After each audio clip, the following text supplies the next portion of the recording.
Yeah. Good. Well, thank you. And thank you for taking the time to be here with me today.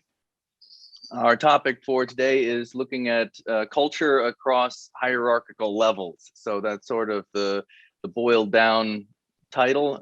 This is going to add on to a few other pieces as we go through, because it's not just hierarchies and it's not just organizations. So we'll look at how this differs across a few different factors, structures in organizations, and also how this can impact upon individuals who work within those businesses. Right. So I'm not going to take time to introduce human synergistics. I'm assuming that those of you present have some understanding of our models. The very brief introduction could be along the lines that we research and measure psychological and behavioral patterns or styles that we assess using our circumplex model. We also measure and assess measures of well-being, things like individual satisfaction, level of stress, engagement, motivation, and so on, as well as performance, things like ability to manage time, communicate effectively with other people, make effective decisions, consider alternatives, and so on, and especially the relationship between those things. So how do these psychological and behavioral patterns influence the well-being and performance of individuals as well as teams and organizations? So we'll be talking about this, I think, primarily at the organizational level. So I thought it might be helpful to give a very brief recap of our How Culture Works model. Of course, we have videos and content on this in other places. But just to give a very brief refresher in terms of how is organizational culture created, shaped, and how does it drive the well-being of its members and performance of its teams and business. So starting on the left-hand side, we start with what we talk about in terms of ideal culture. So this is really measuring values when we talk to organizations and members around what should be expected of you as a member of this organization. How should we be working here? I added a little example, a specific one to one style, self-actualizing, having to do with, typically when we talk to organizations, they describe that they want to create the kind of workplace that is inspiring and allows people to be creative, provide their unique perspectives, approach their work in unique and creative ways. And the reason that we value those things, of course, is not only that those are the sorts of workplaces that help people to be more satisfied, motivated, engaged. But again, most of the organizations that we work with recognize that if we can create that kind of workplace with that kind of culture, then we should also see higher levels of performance, again, along the lines of things like adaptability, which we definitely notice and can measure in client data, ability to, again, solve problems in creative, new, synergistic ways. So starting off with the organization's ideal description of how we would like to work together, the next step really gets into organizational climate. And in brief, I usually describe this as sort of the channels of communication in a way that the organization extends to its employees about what is genuinely expected.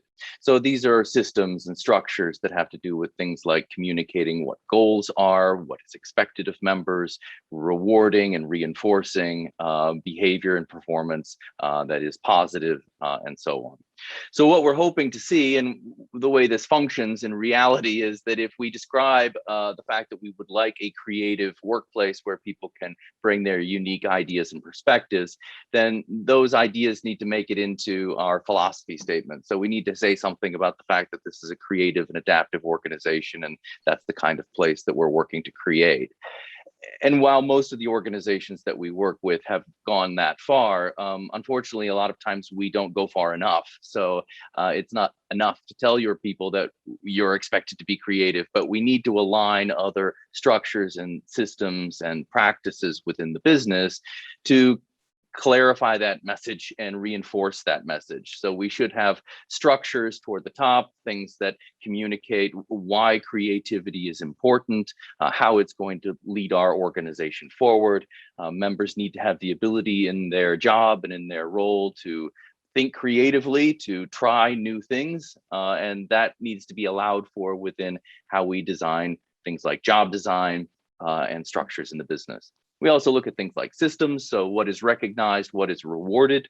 So if we want creativity, then we really need to think about the fact that, do we have a system by which we recognize creative ideas from our people? And when our people have creative ideas, are we recognizing those in a positive way that helps people to recognize that that's genuinely what's expected and encouraged?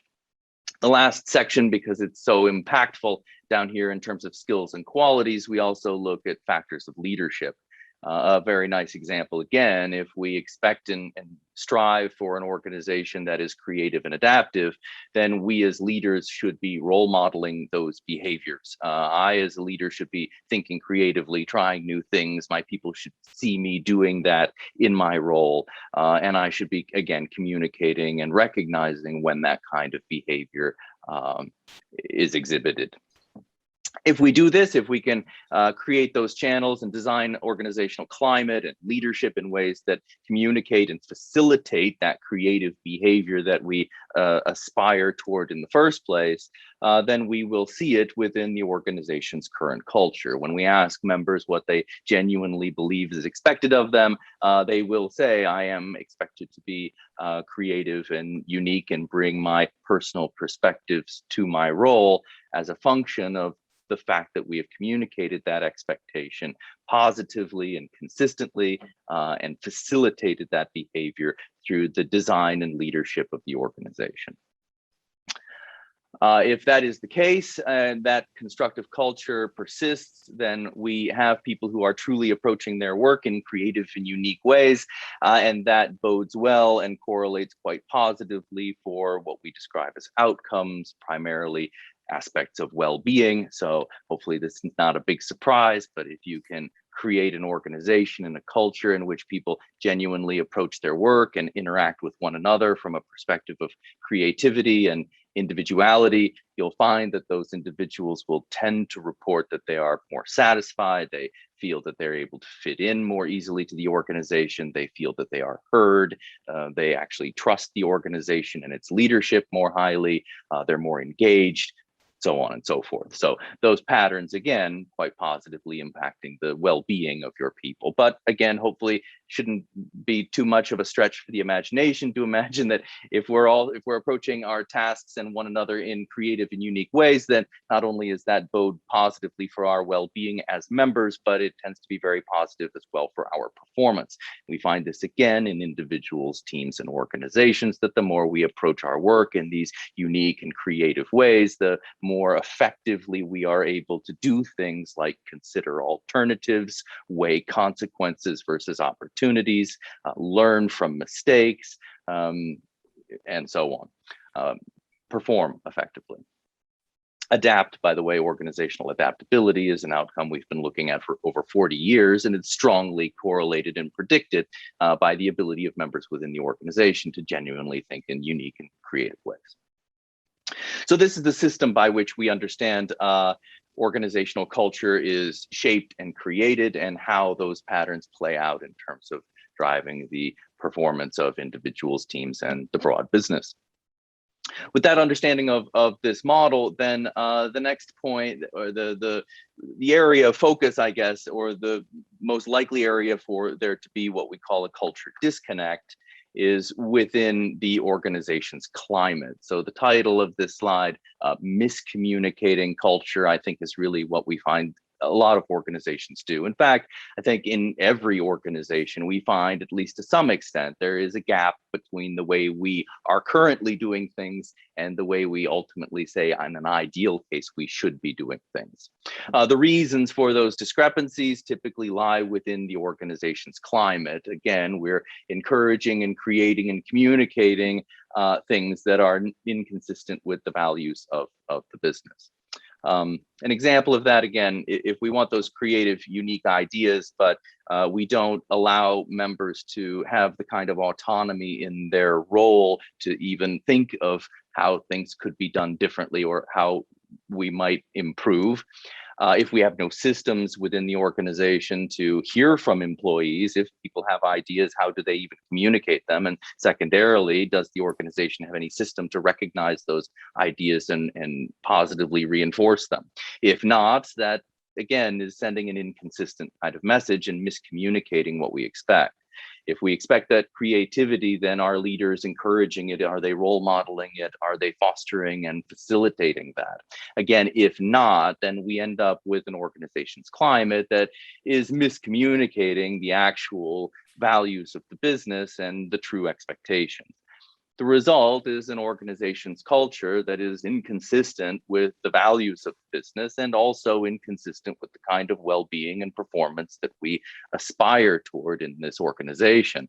So while we may say that creativity and unique perspectives are valued here, the message that members are actually getting is that creativity can be a risk and your unique perspectives could single you out from the group, and there is some risk in creativity and there is some risk in being your unique individual self, and thereby we begin in any case falling into more defensive patterns and withholding those constructive styles that we know we should be exhibiting and again drive performance. It's that culture gap, unfortunately, and really the current culture norms that then lead to the lower scores along things like well-being, in this case, people being less satisfied, less motivated, less engaged, feeling lower levels of psychological safety, so on, than we saw in the previous more constructive culture profile.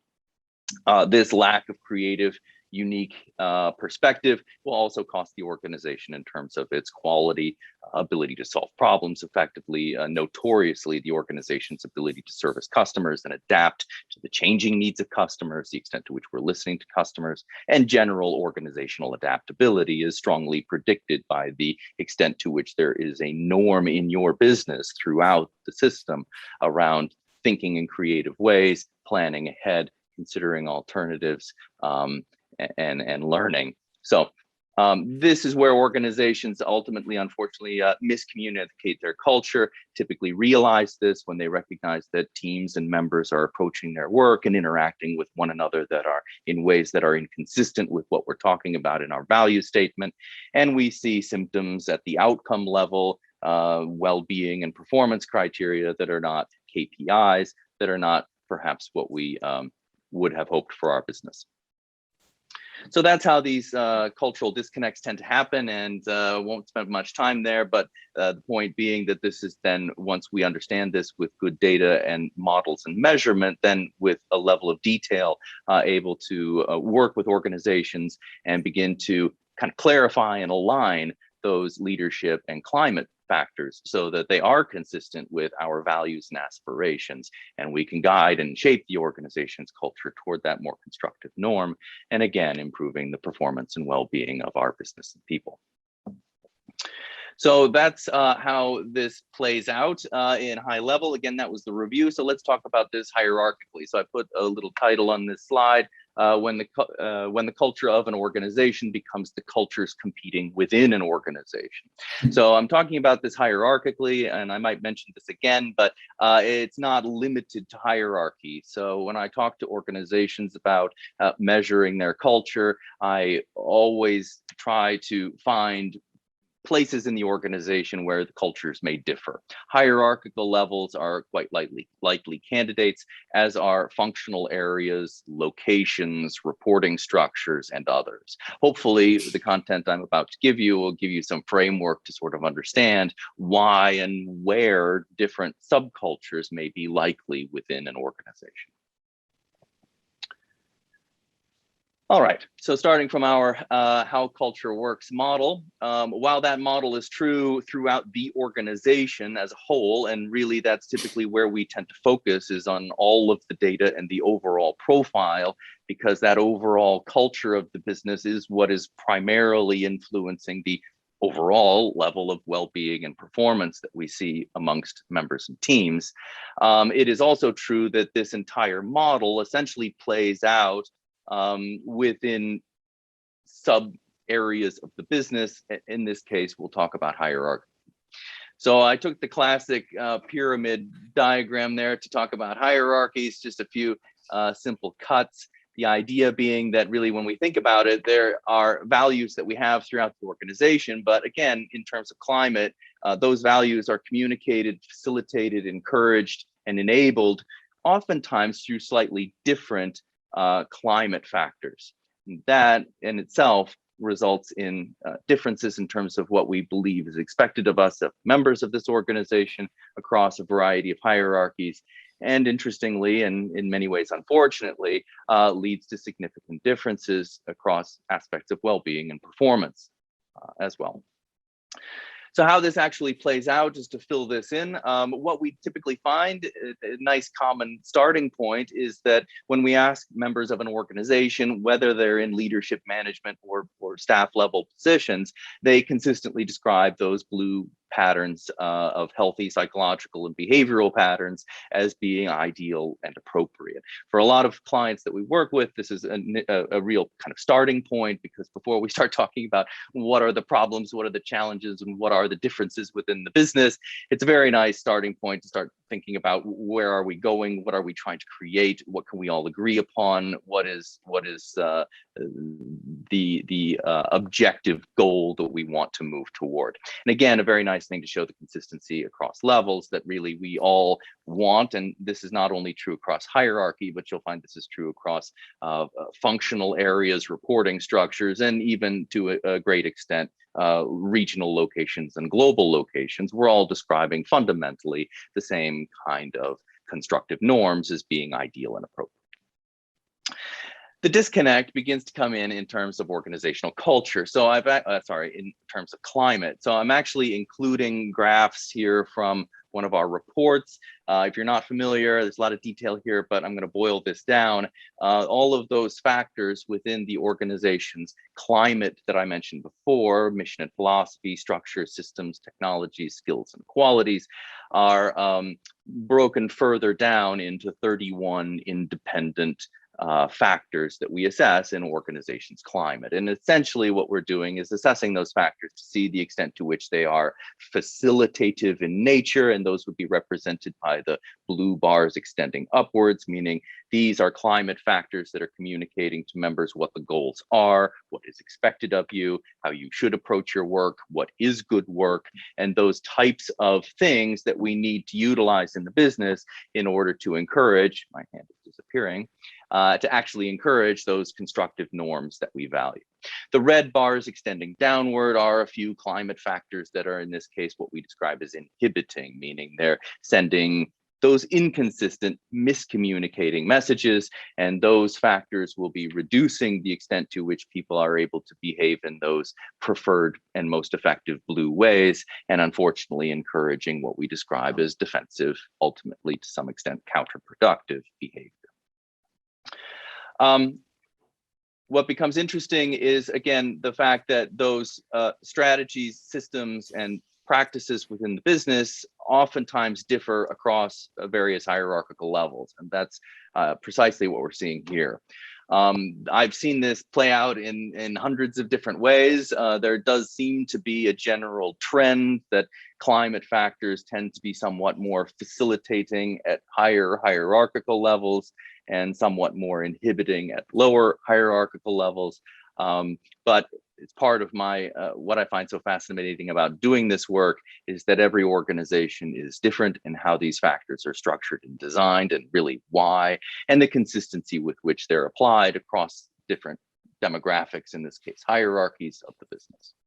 What we're seeing here is really just an example, but the point being that pattern in this case seems to be holding true, meaning that as we move down to staff management levels, of the organization, we're seeing much less facilitating strategies and significantly more inhibiting. And until we get to the staff level, this becomes a greater shift. So in simple terms, thinking back to the miscommunication terminology I used before, at senior levels, at least in this example, we're much clearer and much more consistent about communicating where we're going, how we're getting there, what's expected of you, and recognizing and rewarding those positive moves in a positive way.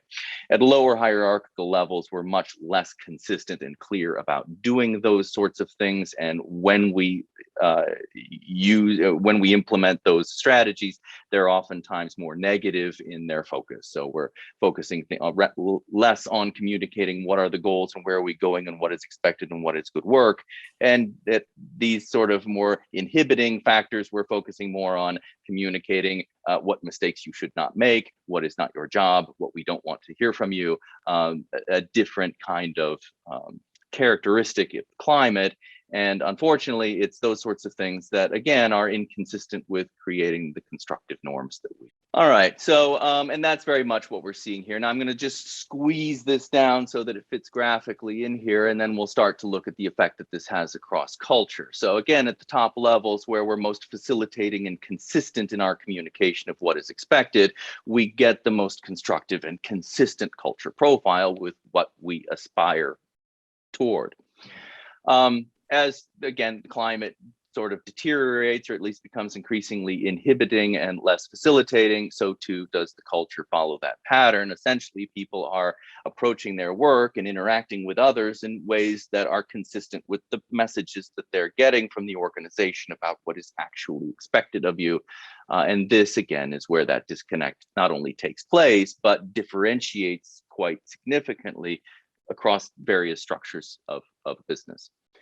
Again, the consequence or the next consequence of this in terms of the system is on outcomes. And here you'll find that those individuals and teams that are functioning and working within the most constructive areas of the organization are by far more satisfied, motivated, engaged, have higher levels of psychological safety, trust, and so on, than do members who are working and operating within significantly more defensive culture norms. And secondarily, that also is impacting performance. And it's not, it's quite common that organizations will recognize that the teams and groups that get things done, that have the most satisfied customers, that come up with creative ideas, are those teams and groups that in areas of the business that currently have the most constructive culture norms. And that those areas of the business where we're seeing performance challenges, again, lack of customer focus, inadaptability, mistakes being made, and inability to learn, those kinds of challenges are, again, the result of the defensive culture norms. So, I mean, from a data perspective and a research perspective, and an org design perspective, kind of fascinating, logical, but interesting how this functions.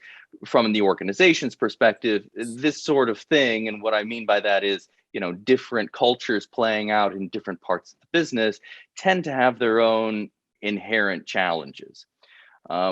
What I mean by that is when I talk to organizations, one of the things I oftentimes say is there are two things that you really kind of don't want in your organization's culture, not to focus on the negative and be inhibiting, but the first thing you kind of don't want in your culture are defensive norms, the red and green patterns that are undermining the well-being and performance of your people and making it harder for you to do whatever the purpose of your organization is and are inconsistent inherently with the values of your business.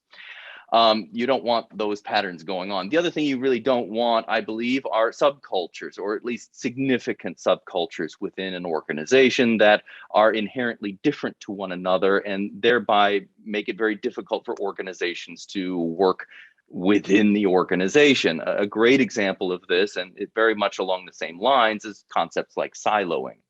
Siloing within organizations is created in very much the same way. We have different functional divisions or areas of the business in which we design jobs differently, we reward different things, we lead those areas of the business differently, and thereby we unintentionally create subcultures within the organization that, at least in some level, are less able to work collaboratively and cohesively across and within the organization system. We look at this in terms of things like inter and intra-team and unit function and compatibility, collaboration, and so on. But in any case, you really don't want subcultures essentially working against one another within an organization.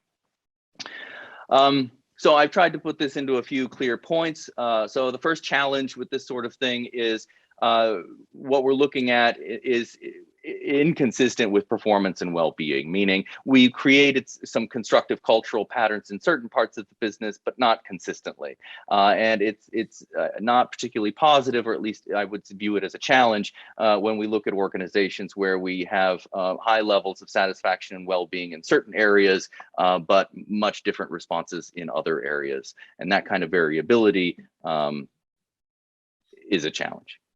The second challenge that this creates is, as I mentioned before, a difficulty in terms of how we work together, either across hierarchical levels. So many times what you'll see in hierarchy is a tendency for culture to become more either constructive, but also oftentimes more aggressive, read toward the top higher levels. We're expected to compete against one another and prove that we're in control and maintain complete control of our teams and units and so on.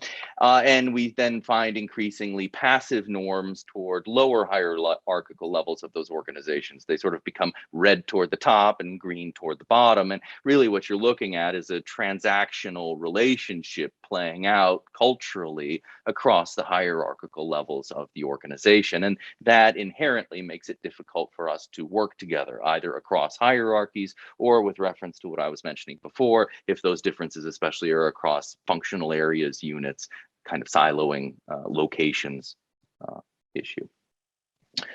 The third challenge is that these different cultures that we have created to some extent are different from our values. And I think, I mean, it's one thing to have an organization that lives its values. It's another thing to have an organization that sort of consistently does not. But it's a whole other challenge to have an organization where in parts of the business we live our values, but in parts of the business we don't. In certain cases, you're expected to be creative and unique and bring yourself to work, but in other parts of the business, you're really not. That alone, I think, has its own dynamic associated with it. And those differences in the gap, and what I'm really referring to here, excuse me, is the difference between the current culture profile and the ideal, and how that gap between those two profiles changes across hierarchy, is in and of itself a challenge, representing a gap between the values and walking the talk, and that certain people are able to and allowed to sort of do that, and in other parts of the business, that is not the case. The other piece I think I sort of skipped over under challenge one is that you'll also notice, and I mentioned this briefly, but you'll notice performance differences quite significantly across these sorts of hierarchical gaps, but also functional areas, reporting structures, and other sub-teams. So one of the things I try to do with client reports is to illustrate this, literally going into their reports, looking at subgroups and sections of the organization, really regardless of where they are, that have the most constructive patterns taking place, and help them to recognize that it's in those parts of the business where you have your most engaged, satisfied, motivated people, and vice versa. And this also helps to explain why some teams seem to be consistently really performing well, other teams seem to be consistently underperforming, and no matter sort of what singular intervention we take, we're not able to create consistency of high-performing teams in this organization. We can create a few, but we can't create that seemingly across the business, and that has a lot to do with these kinds of inconsistencies and subcultures playing out. All right. So that was sort of the organizational perspective. I hope that makes some sense, understanding how this operates in the big picture. But then I thought it might be interesting to take a step and look at how the individuals respond. So with the understanding that what we just looked at is an organization, of course, made up of many individuals within, and also with the understanding that human synergistics actually was founded with the purpose of measuring these psychological and behavioral patterns in individuals, we can answer the questions around how do these subcultures and how does culture influence individuals in your organization? And secondarily, and I think more to the point today, how do your people tend to respond to this? So again, with a very brief introduction, we have instruments, for example, LSI and LWS, which measure psychological and behavioral patterns within individuals. Bit of an oversimplification here, but what we're looking at in terms of this individual, we're looking at self-concept psychological patterns, and those patterns we not only measure, but as was introduced in the beginning, we understand how those patterns psychologically influence the well-being and performance of people. Psychological patterns in terms of self-concept tend to be slightly more predictive of well-being, meaning if you want to understand how satisfied you are, how much stress you experience, or how you might be able to be more resilient to stress, you should probably focus on these patterns within self-concept in terms of how you view yourself, things that you believe are descriptive and applicable to you. For our discussion today, though, since we're talking about culture and behavior, I'll talk about the next piece of the model, which is the behavioral piece. So the instruments above, LSI and LWS, both measure psychological and behavioral patterns within people, but we'll be focusing on this behavioral piece today. Again, the behavior that an individual exhibits, this is described not by oneself as the psychological profile is, but rather is described by others. So we have an example here of 10 feedback respondents describing the focal participants' behavior. Secondarily, we also gather outcome criteria at the individual level around how people manage their time, make decisions, how effectively they communicate, lead other people, and so on. And in broad strokes, I would say that the behavioral profile that we capture in LSI and LWS is slightly more predictive of what we will call performance criteria. So if you want to understand how you can become a more motivating, inspiring leader who is better at communicating, managing time, and making decisions, you may want to look at how you interact with other people. If I want to be more motivating and a clearer communicator, it matters much more how I spend time with my people, how I interact with them, and what behaviors I use, than perhaps what psychological patterns are behind that. In any case, focusing on behavioral patterns, and again, with reference to hierarchy. So if we think about the organization that we looked at a moment ago with significant different cultures across hierarchical levels, really what we're saying in broad terms is that in that organization, significantly different things are expected of you based on what hierarchical level you are on. Not only do people adapt to those kinds of expectations, but they also adapt their personal behavior to hierarchical relationships. It's a very interesting pattern I've tended to notice over the years. And what I mean by that is when we look within constructive or primarily constructive organizations, and we secondarily look at how individuals behave within those organizations, we find firstly that they tend to be encouraged to behave in constructive ways that are consistent with the organization's culture. Secondarily, we typically find that they are encouraged to behave constructively consistently, meaning I should be creative and bring my unique perspective to work, and I should do that when I'm in contact with my leader. I think I should do that when I'm in contact with my team, and I think I should do that when I'm in contact with my peer group. So regardless of who I'm working with and interacting with in the organization, I still believe I'm expected to, and I try to behave in that way, approach things creatively and bring my unique ideas and speak up and apply my personal creativity. Having said that, again, bridging individuals and culture, as the culture of an organization tends to become less constructive and more defensive, where people feel increasingly insecure, not only will they adapt their behavior to fit into that increasingly insecure environment, but secondarily, and very interestingly, oftentimes they will begin to adapt their behavior to specific groups, meaning they will behave in certain patterns and use certain styles with some groups and other patterns with others. And what's particularly interesting is this most often seems to play out across hierarchical levels. So if you've ever used human synergistics, LSI or LWS reports, you may have noticed that within those reports, you not only can receive overall feedback in terms of how your behavior is perceived by others and how that's influencing your performance and so on, you can also receive that feedback broken out into 3 general categories. These are, by the way, customizable, but most frequently we utilize higher level manager. So essentially, how does my boss or leader perceive my behavior? We also subgroup this by peers. So people who are on essentially my hierarchical level, how do I interact with them? And finally, direct reports, or those people who report to me or I lead, how do I interact with and behave toward them? So hopefully you're seeing the context. In constructive organizational cultures, I understand I should be constructive and creative and goal-oriented, and I should do that with my leader, obviously, and I should do that with my peers, of course, and I should do that with direct reports. Yes. It becomes interesting, however, when we begin miscommunicating culture. And again, as the culture becomes more defensive, not only do I believe that perhaps I should not be so curious and unique, but perhaps I need to do something significantly different when I'm talking to my leader than I do with my peers and than I do with my direct reports. So this is an interesting way to look at hierarchical influence, essentially upon the individual themselves.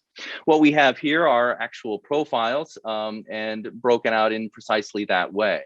Toward the top, we have the higher level manager or leader description of the focal participant, in which we can see primarily what we describe as passive defensive behaviors. Peer group here, we find this individual, I like to use myself as an example, is using far more and radically different patterns with their peer group, far more constructive, goal-oriented. Here's where creativity is being applied, right? And then when we move toward the third group, in this case, direct reports, again, another pattern, another profile begins to emerge. First of all, just out of the box, I find this very interesting. I think it's useful to point this out if you find this in reports for several reasons. One of them is it shows very clearly that what we are measuring are adaptive patterns of behavior. We are not in human synergistics measuring fixed characteristics like personality and competencies and experience and knowledge and those sorts of things. We're measuring the extent to which people psychologically and behaviorally use those things. And I love the fact that there's a great quote going around that the only things that you can change and affect in your life are the way that you think and the way that you behave. And those are precisely the patterns that human synergistics is focused on capturing. In any case, behavior is quite adaptive. And while we can see that here, it's also a very nice message because reinforcing that point clarifies that this can be changed. It's another thing I like to say about human synergistics reports. If you ever open one of our reports and find anything in there that you don't like, don't worry, you can change it. That's very much the purpose of these instruments, to learn from where am I right now? How do I interact with my leader? How do I work with my team? How do I connect with peers?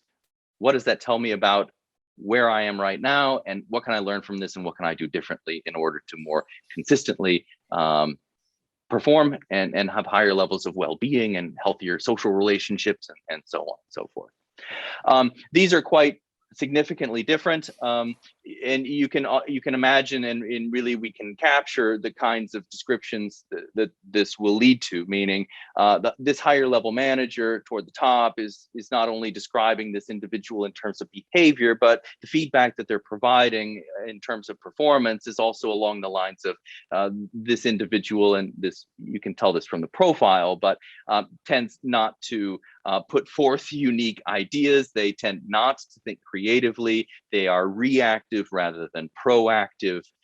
They're hesitant to put forth new ideas. They're very hesitant to make decisions or commit to anything, and would rather sort of be provided with clear instructions on how they should take each step in their task.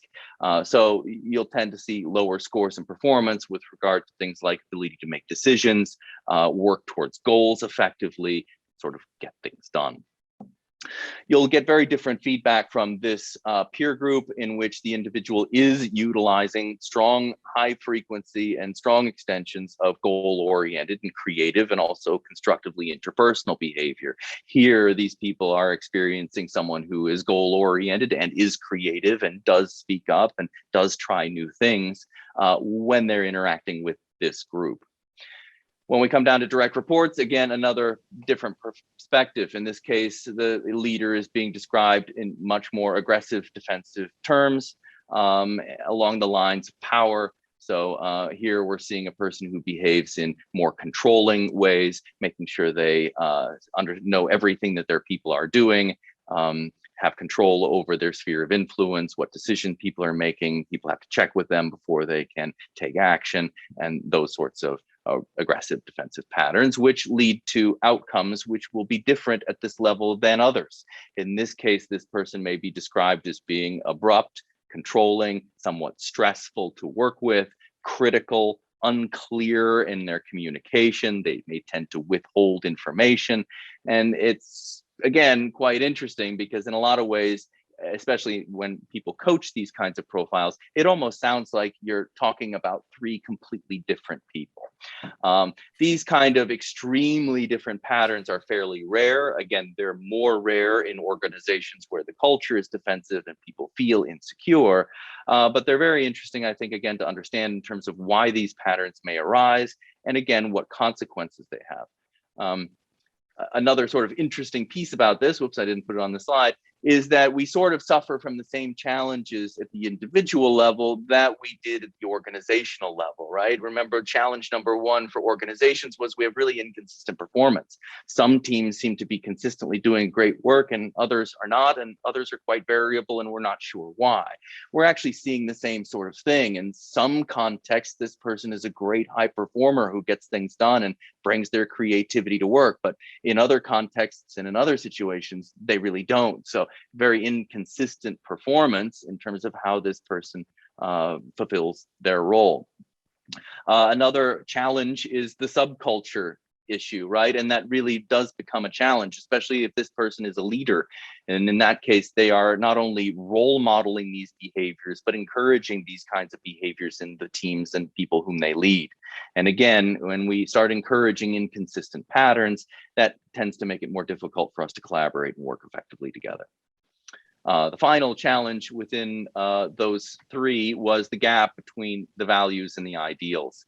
And again, this represents an individual who in certain situation is living the values of the organization and being creative and so on, but in other cases really is not. And again, that not only has a consequence for their performance in various situations, but it has sort of I believe, a psychological consequence in terms of sort of I am knowingly and consciously doing things with various groups that I know are not the way we're supposed to work here.